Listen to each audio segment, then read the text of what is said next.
Now, I want to take a look at some of these issues that were brought in front of us here. Very responsible people, by the way, very intelligent people. So I'm not the one who knows everything, and say, I keep looking over here at this guy, van der Linden, preaching. I'm not preaching. I'm telling you what I think. You can take it or leave it. But, I alone know what's good. No, I invite anybody else who wants to jump into the hot seat with me. You do a price sheet also. I'm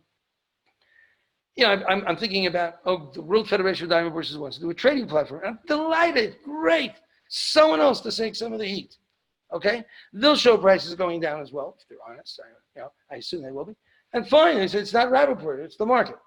And that would be great. So I'm not at all opposed to the idea of the World Federation or anybody, other people making price lists. I believe in competition, and I believe it's great. I said to Saville, who runs Rap, and I said, look, they're going to make other price sheets. Are you better or not? If you're not better than, not the price sheet, Saville's not price sheet, he's Rap. I said, if the other people do Rap better, they have a better training, then you should lose.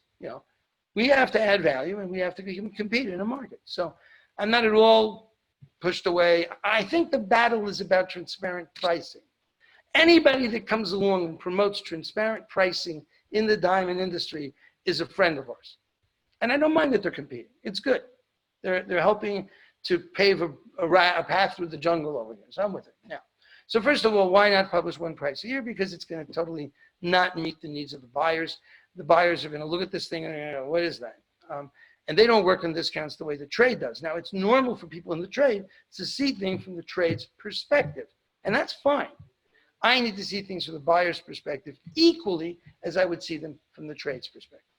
And that does not win me any popularity points, I can tell you, with the trade. And sometimes it doesn't bring me any popularity points with the buyers either. So, I'm not in a great position here, but in fact, I have to consider that. So I don't believe a once a year price sheet would do it.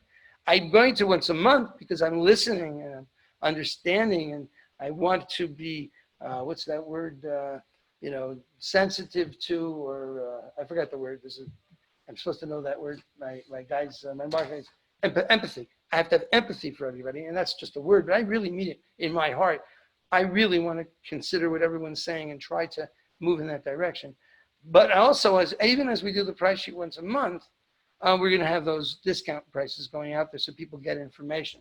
So I'm not like turning off the information spigot, but I'm giving you information that's not based on any opinions of mine. Okay. Why didn't you wait to drop the price list? I explained that as well. A number of reasons. And I'll give you, first of all, not to have to go down later when the market's trying to recover. That's obviously not. Second of all, because the buyers would be waiting for the price list to come down to reflect reality before they would buy, and then I'd be having to figure out, what are we going to do now? The best time to go down with prices is when they go down. And the third thing, which is something I didn't understand really why people are so upset, the market's closed, right? All right, the market's closed. So what do you care if the prices go down? This is the best time to go down with diamond prices is when no one is trading. It doesn't affect them right now. Oh, but the psychological thing is a problem.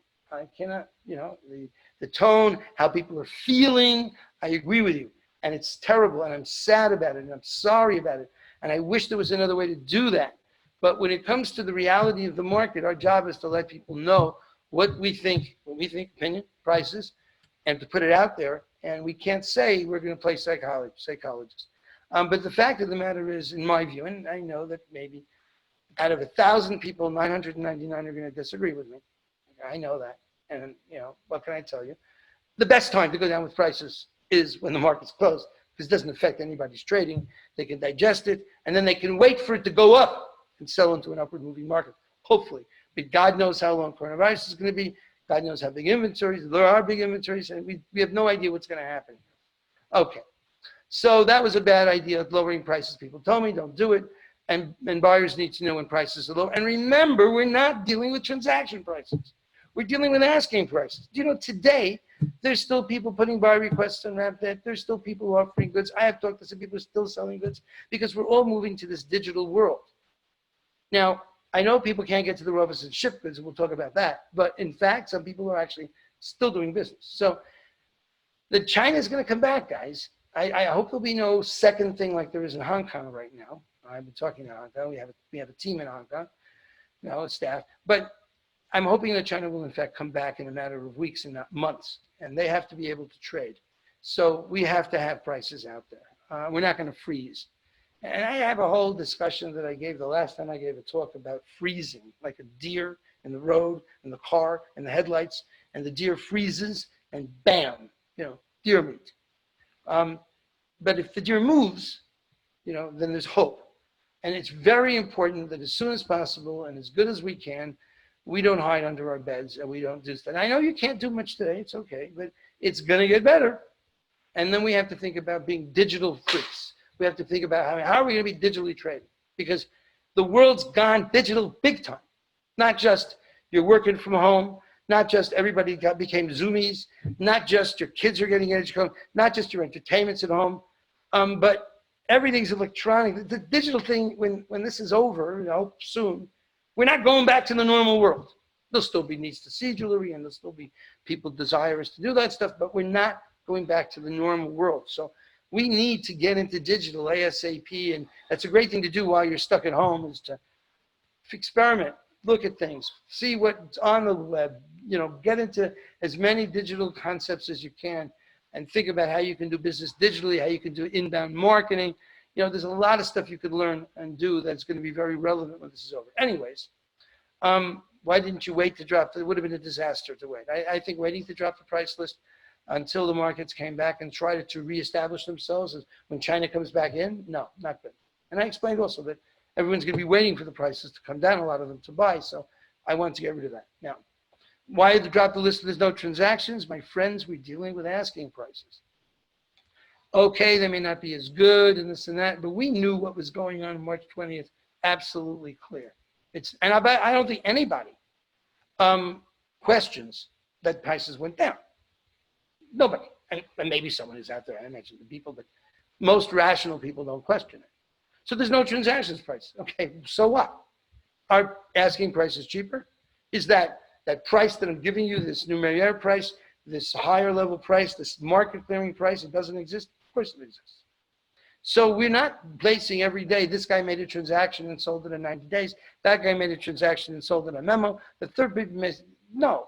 Now you might say the trade doesn't need transaction prices, or the trade doesn't need a Rappaport price. That could be, so don't use it. But my view on this is that it's not the right, it's irrelevant to us to a certain degree in terms of what we're doing, that we're going to say there's no transaction prices.